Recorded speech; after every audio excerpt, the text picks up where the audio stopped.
Uy, Kitami, sushi and noodles. Masubukan nga dito. Eto, naka-order na nga pala tayo rito, ano? At inaantay na lang natin yung konting in-order natin. At ang aking sinubukan ay ang ramen. Yan, may sabaw, makakahigop tayo ng sabaw. At gagamit tayo ng chopstick dito. Masubukan nga. Ayan, minekos-mekos muna natin, ano? Kunyari, kung may madadampot ba tayo. Ayun, nakadali. Naka, nakadali tong chopstick natin kahit di tayo marunong. Yan, mekos-mekos uli, ano?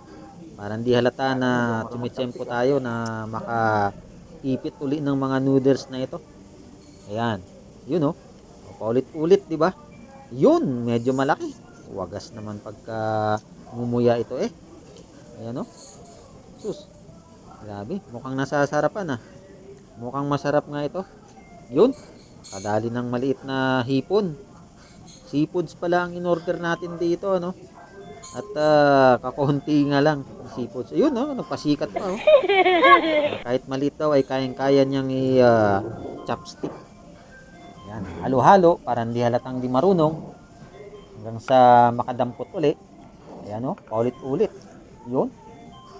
Tingnan natin kung makakadampot uli ito. Yun, no, bumibitaw. Ayaw kumapit. Yun, medyo malaki. Yan, galing. At least napatunayan na marunong din pala. Wagas naman talagang ngumuya ito. Yan, ulit-ulit. Mekos-mekos. Halo-halo. Yun. Hipon. Hipon. Hipon daw, hipon. Mukhang masarap. Sa order natin yan ay nakakita tayo ng ilang pirasong hipon. O konti lang pala ang nilalagay nila. Pag seafoods ang in-order mo, mamimili ka hipon o ano pang ibang seafoods. Yan. Halo-halo ulit. Para hindi halatang di marunong mag-chopstick. Yan, oh. Yun, oh. Ilang beses ipitin ang noodles. Yun, nakadali uli ng malaki. Higop na higop yan ang sabaw niyan. Yun. Ayos. Mukhang gutom na yan ah.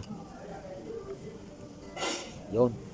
Eh, may iipitin, oh. Ayun, isang pirasong bell pepper. Green. Pinakita lang yan. Nagpasikat lang na marunong daw mag-chopstick. Kaya ikaw pala ay umorder dito ng seafoods, no? Itong ramen, ay meron silang isinasamang itlog. Kaya nga lang, parang kalahati lang ng itlog ang sinasama at nakaslice pa. Ayun, binaba na ang chopstick at kinuha ang kutsara. Mukhang may plano. Ayun, hinigop na nga ang sabaw. Tuloy-tuloy ang paghigop. Mukhang masarap itong sabaw ng ramen na ito ah. Ayun, oh. Mukhang masasaid talaga ito. Tingnan nga natin kung masasaid. Ayan, said na said ang sabaw. Walang natira. Kutsara na lang ang natira. Diyan nga pala yan sa Kitami Sushi and Noodles.